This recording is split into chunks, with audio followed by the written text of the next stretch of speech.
And we're back. I'm Professor Scott Plum with the Minnesota Sales Institute, and with me is Bill Hellkamp of Reach Development Systems. When I ask salespeople why their customers change vendors, the number one answer I get is price.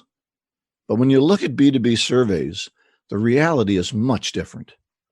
One survey I saw showed that only 15% left because of dissatisfaction with the product or the price. The real number one answer, 67% of customers leave because they don't feel valued by the vendor. How do we fix this? Well, one way is to develop better relationships with our customers.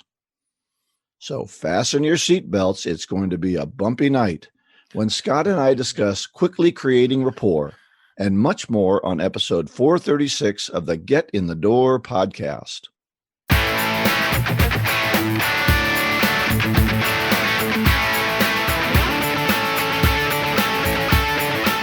Wow, that's so true, Bill. I think about that, and I think about why I switch companies, and it is because I just don't feel like I'm important. I don't feel valued. I don't feel like I matter.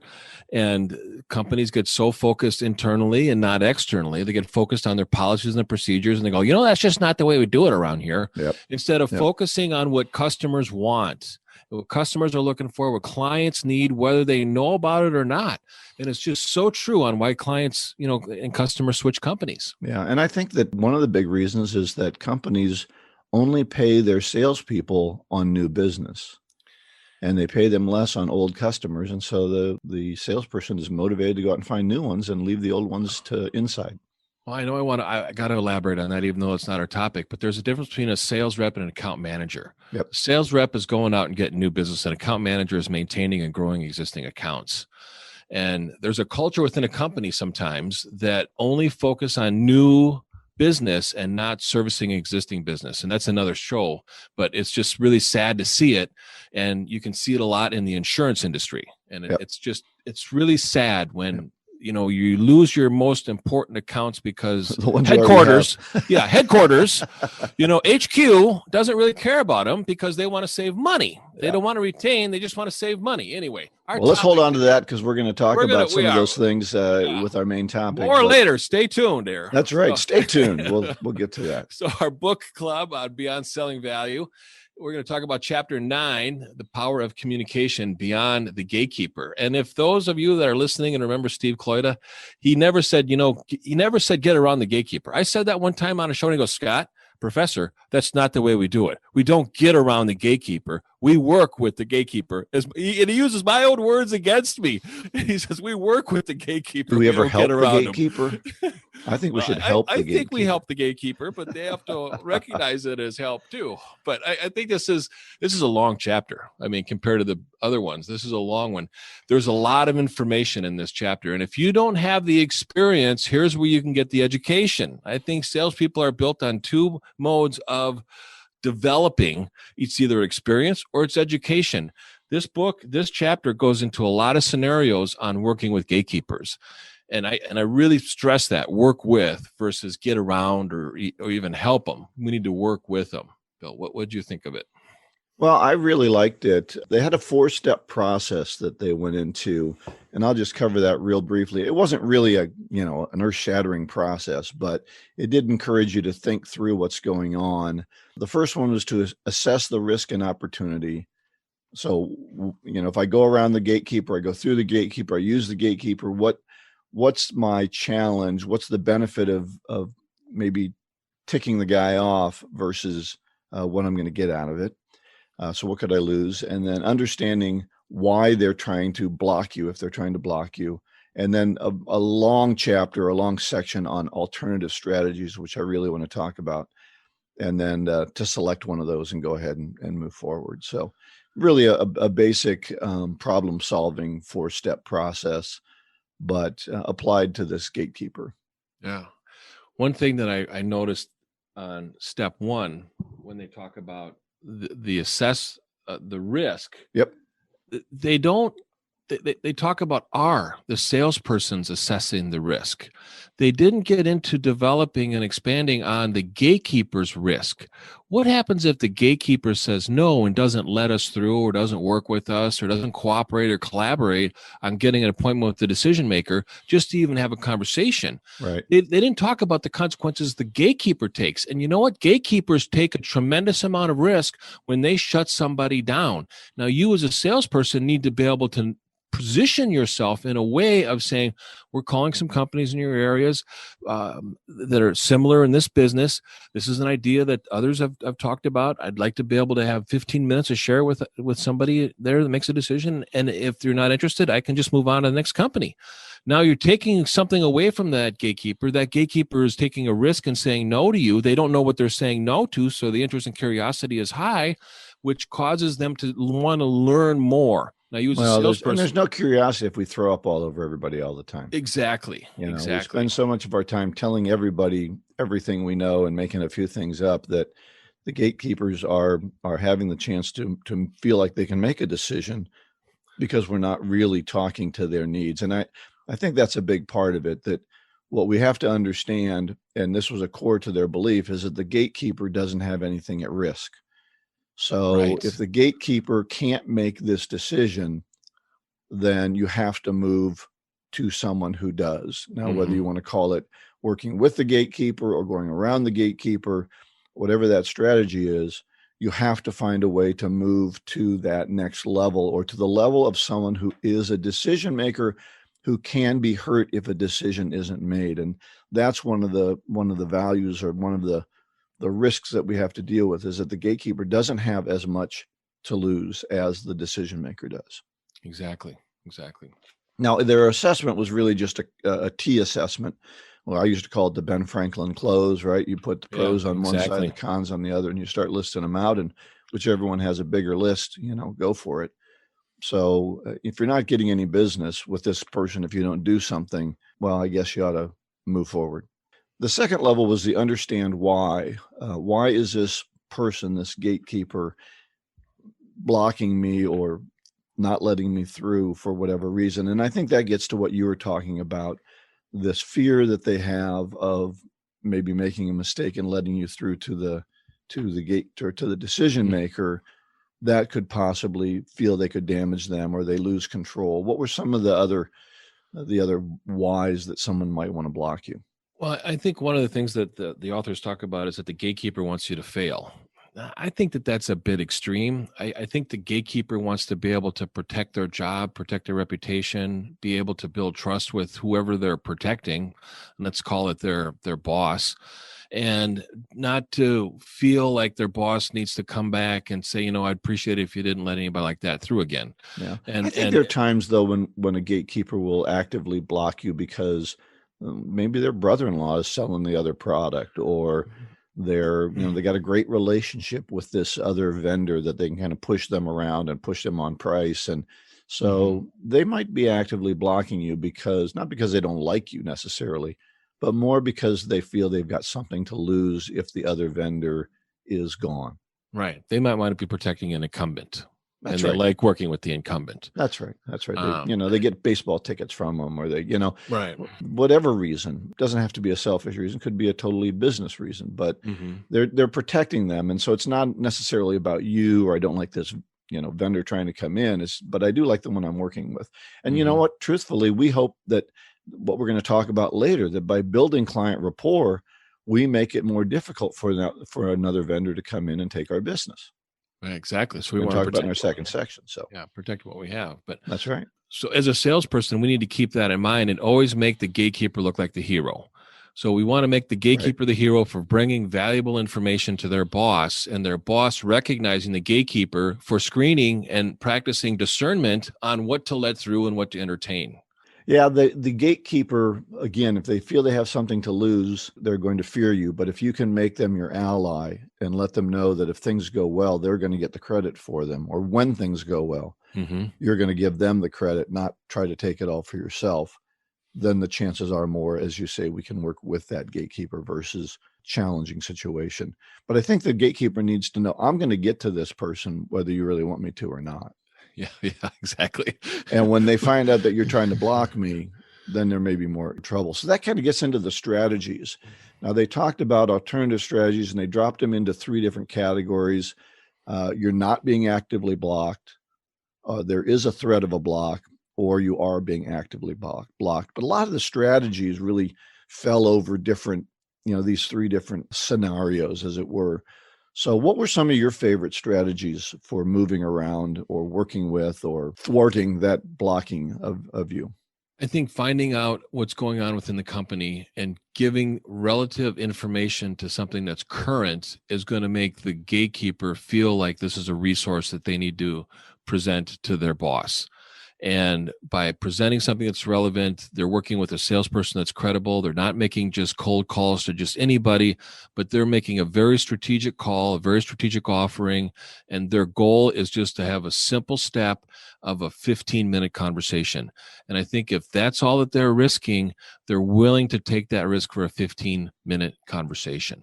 So minimize the risk by letting them know what's going on.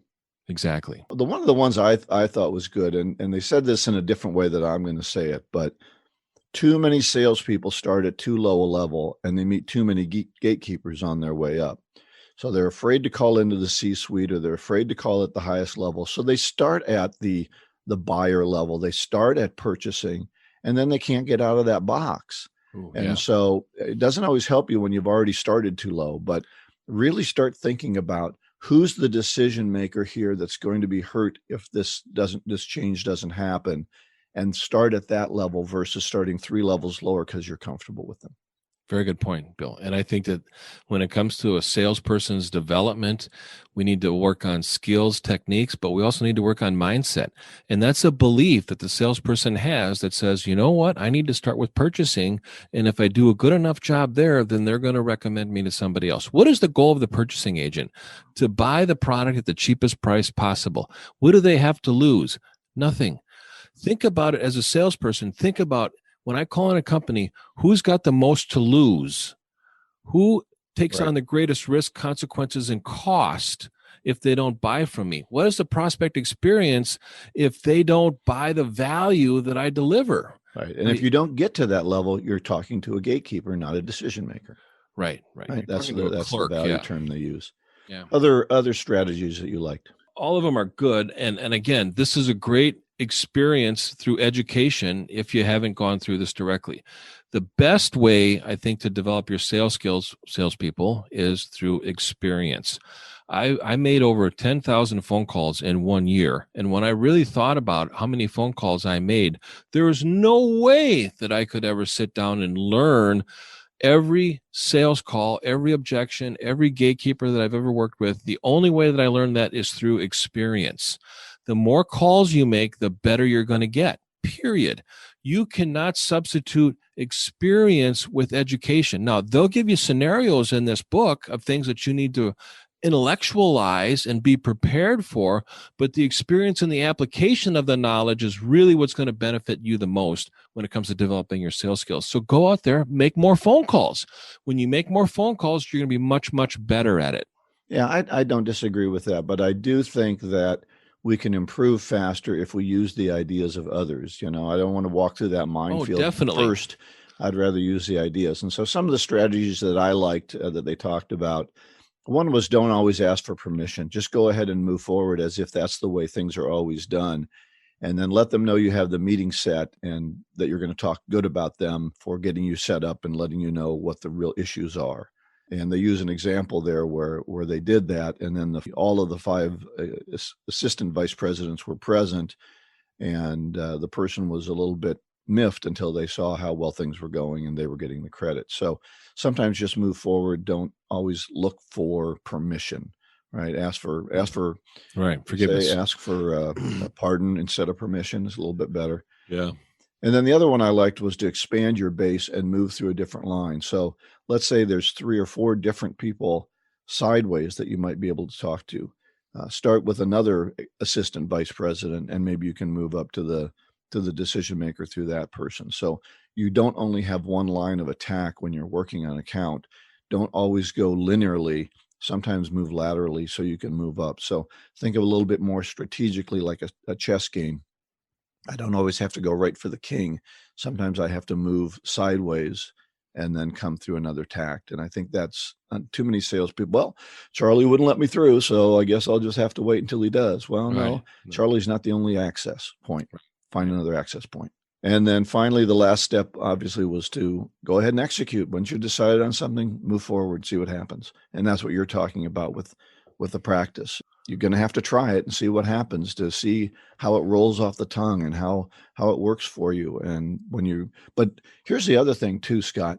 Just because a tactic doesn't work in one situation, that doesn't mean it's never going to work. And that's one of the problems with many salespeople, with people in general. We try something new and it doesn't work the first time, either because we didn't know how to do it or we'd used it in the wrong situation, and we jettison it and never use it again because, well, that doesn't work. And for those of us like Scott and I who have been in training for a long time, that's why you need a coach. You need someone to say, listen, I tried this tactic and it didn't work. What should I have done differently?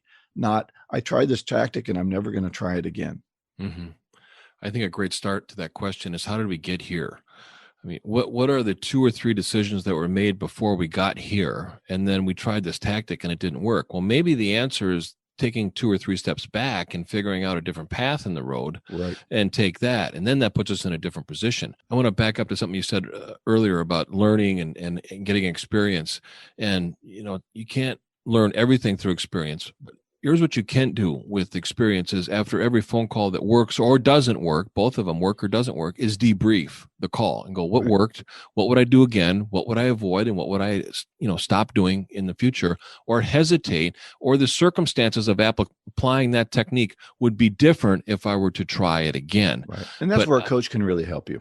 Right. And I've met a lot of people that have spent, not a lot. I've met a few of them. They really kind of stand out when they've been selling for 20, 25 years, but it's the same week.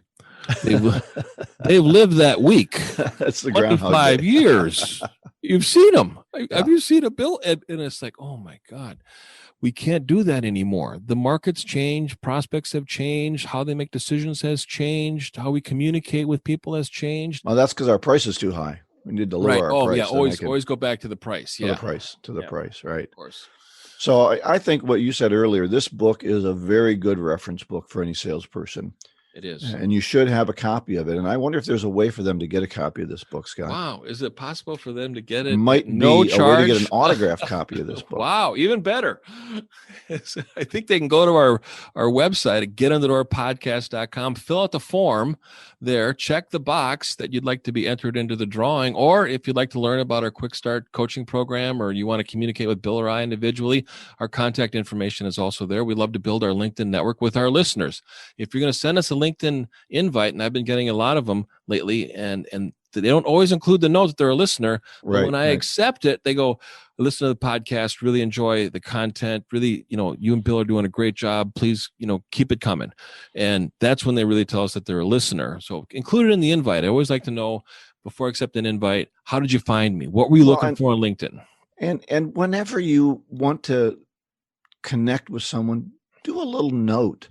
Don't just send the LinkedIn, we would like to connect with you note. Put something in personalized. So I listened to your podcast. I looked at your business and we do similar things. Whatever it is, don't just throw these things out to the wind and hope that the LinkedIn, I tell you the truth, if it doesn't have a note in it, I'm very much less likely to connect. I'm leery, but I always look at the mutual connections, and I can tell by the people that we're mutually connected to the credibility of the LinkedIn invite and who the people are. And our book winner this week is Joshua Rodenberg, who listens from the Wade Park, St. Cloud, Clearwater area. So Joshua, thanks for your email. Thanks for listening, and thanks for your feedback. This segment has been brought to you by the Jumpstart Sales Coaching Program, presented by your host of Get Under Door Podcast. Business is heating up, and now is the time to get back on the selling track. While others wait for the market to improve, prospects and opportunities await you now. Perhaps you want to be more productive on your prospecting, or you'd like to increase your closing percentage. Maybe having meetings online is not as comfortable as being in person. Sales reps are telling us they need some honest accountability and skill development to rise above the competition. Whatever your reason, this is the perfect time to engage with an experienced sales coach. That is why the host of Get in the Door podcast, Professor Scott Plum and Bill Hellkamp, have developed the Jumpstart Sales Coaching Program. For only $495, you can receive personal coaching from the same sales professionals you enjoy on this podcast. It all starts with a discussion to give us your insights into your specific goals, challenges, needs, and motivation. After your 1-hour online session to jumpstart your coaching process, you will receive 5 more half-hour individual coaching sessions to enable you to make improvements over time and create new habits. Most salespeople make their money back with just one sale. Go to getinthedoorpodcast.com to contact Bill or Scott about the Jumpstart Sales Coaching Program. Do you believe you deserve better results? Now is the time to invest in yourself and invest in your future. Well, our key topic today is quickly creating rapport. So we talked a little bit in our opening about how easy it is for customers to leave. They don't need a lot of momentum to leave. They just get tired of us not calling them or not answering their questions or not dealing with them properly, or they don't know who we are. So if they don't really know who we are, we don't have a relationship with them, it's easy to say, well, this other guy does kind of the same thing, so I'll go with them. It's always nice to have something new. Right. So how can we build strong relationships with our customers? And I just have some advice, and I'm curious to see how you do it. I know that you've got your own way of building those relationships, but one of the things that I think you need to do if you're going to build a strong relationship is to move it toward a friendship. Can I get to know them outside of work? Do we have mutual areas of interest? I like to do business with people that I like and that I know. I like to like my customer and go out and have a drink with them or go to a ball game if we're ever able to do that again. But I want to know more about them. I don't have 1,000 customers, right? I've got about maybe 15 really good people that I work with, and I really want to get to know them outside of work. What do you think about that? I think that's an important aspect to be able to have a strong relationship with them, a friendship. There's a guy named Bob Schlichty who does a great talk on. He's a shipbuilder, and he builds friendships and relationships and sponsorships. And I thought that was a really great talk that he did. But I think sometimes salespeople can get a little hesitant when they're working with a friend, because they just don't feel like they do business with friends. And this is a reluctance, a cold call reluctance, a sales reluctance that some salespeople have, is to deal with friendship.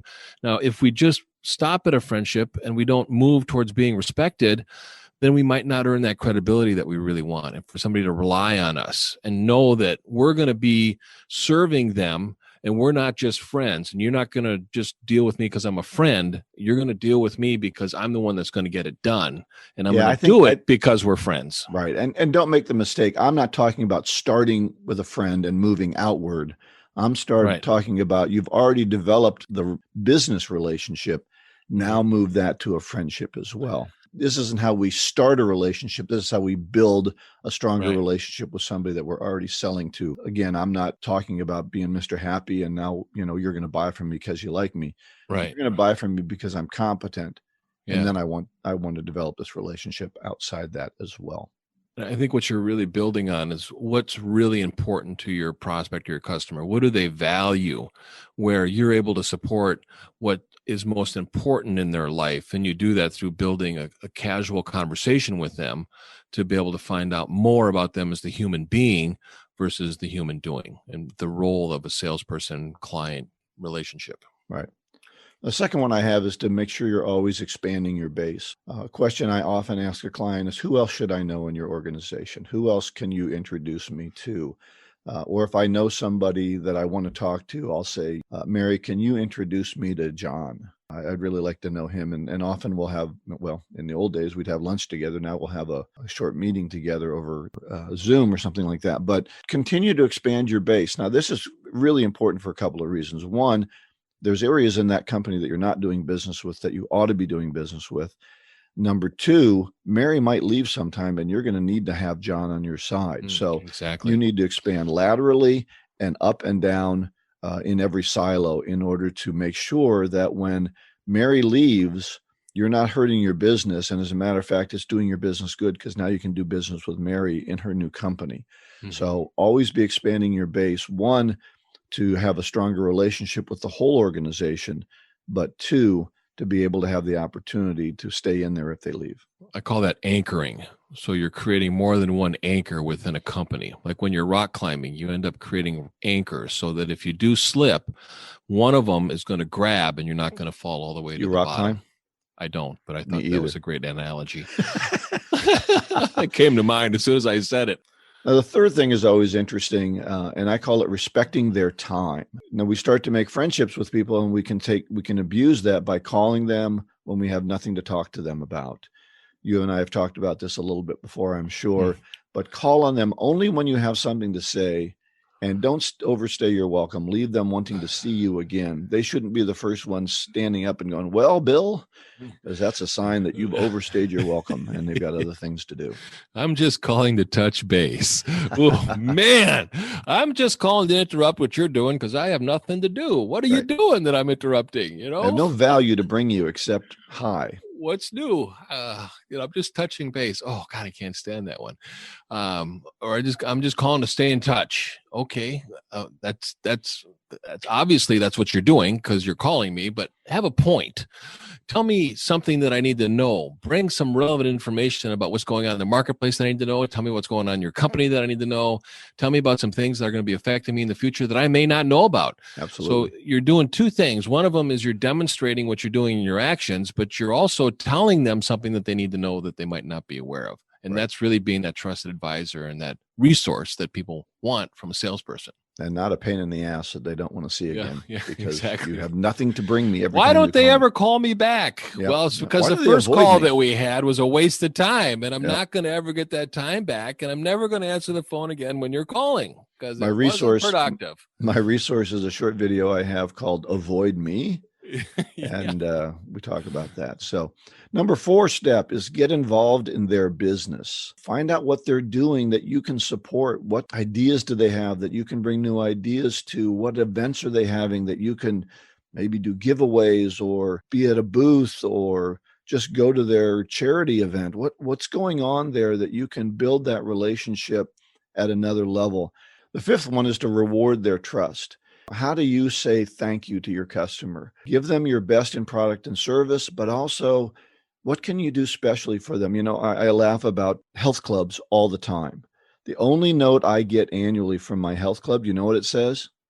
Your rate has increased. Your rate has increased. So I go to Lifetime Fitness, and I had one person there that knew my name, and she left, and now no one knows who I am again or cares. And the only communication I get I get communication now from them because we're shut down again, which is we're still shut down. Do you want to spend money on something else? So that's their communication right now. But they never say, thanks for being a member since 1995. Thanks for being 25 years with us. Here's something we're going to do for you. And the only reason I'm still at that same health club is I have no place else to go. So how do you reward the trust of your customers? How do you say thank you? And then the number 6 one, I'll let you expand on this, is to develop, because you hate this word, to develop partnerships. I don't hate the word. I just hate the context of how some salespeople get into, they want to partner with somebody, and prospects are looking for somebody that's going to commit to them. And when you partner, you're subscribing to the lowest common denominator. I mean, if you had a prospect that you say, you know, I want to partner with you, and the prospect becomes a customer, and then all of a sudden that customer has a bunch of clients that are slow pay, and then that customer ends up slow paying you, and then you go, hey, how come my invoice is 120 days behind? And they said, well, I've got some customers that are slow paying. And you go, well, how does that affect me? And the customer says, well, because we're partners. Yeah. And when my customers don't pay me, then I don't pay you. And that's what we're doing is a partnership. That ain't the way it works. Well, I think you're taking that word too far. I am. And I think what we mean by that when we use it is now we are working together from a product standpoint, from a service standpoint, to continue to find better and better solutions for you, so that, again, it's that idea that doesn't say, okay, I sold it to you, hope things go well. I'll turn you over to inside sales and maybe something will happen. And I think we can work together to improve your product. You could bring us ideas and say, we need something new in this area. We need help in this area. We need to improve in this area. And because we like working with you, because you're a professional, you can help us solve our problems more effectively. And I think this taps in well with number 4, which is get involved in their business. If you're reading a publication and you see an article or read an article, you see something on the internet that you think is relevant to one of your prospects, copy the link, send them an email, say, I was reading this, staying in touch with what's going on in the marketplace. I thought of you. I thought you might be interested in it. If you have some time, give it a read. If you don't worry. I've got all the information. And if we ever have to talk about it, I'll bring it up first. Right. And send it off. And they're going to go, wow, this person's really committed to, working with me and what's important to me. Bring them value all the time. Yeah. And again, there's a lot of that means that you need to continue to become an expert in that industry. You need to be somebody whose opinion is valued. And if you don't know anything, it's going to be harder and harder to value you. So those are my 6 steps. Anything you want to add? Well, it seems like there's something in common with a lot of them, and that is working with existing customers. Is that a safe assumption, Bill? Well, that's what it was built around, right? It's not for new customers. It's how do we build strong relationships with our current customers? Okay. So, and I've listed a bunch that focus more on working with a prospect so that you're able to build trust and rapport during that time that you have with a prospect. And why don't we save mine for another episode, if that's okay? That sounds good. Stay tuned and we'll cover more about how to build trust and rapport with prospects. And I can share my list with our listeners. Resources. The one thing that I have is, as I mentioned, a 2-minute video, one of my 2-minute selling tips called Avoid Me. And when you click on that link, you'll actually go to a page of about 30 different videos that you can watch. This segment of the Get in the Door podcast is brought to you by The Art of Prospecting, Your Guide to Getting in the Door by Steve Kloida. Steve Kloida was known internationally for increasing salespeople's ability to make solid appointments with qualified prospects. You too can learn this essential skill by ordering a copy of his superb book, The Art of Prospecting, Your Guide to Getting in the Door. In this book, Steve shares the top strategies and tactics he has developed, implemented, and personally tested with more than 1 million sales and prospecting calls. You can get his book on the website, theprospectingexpert.com.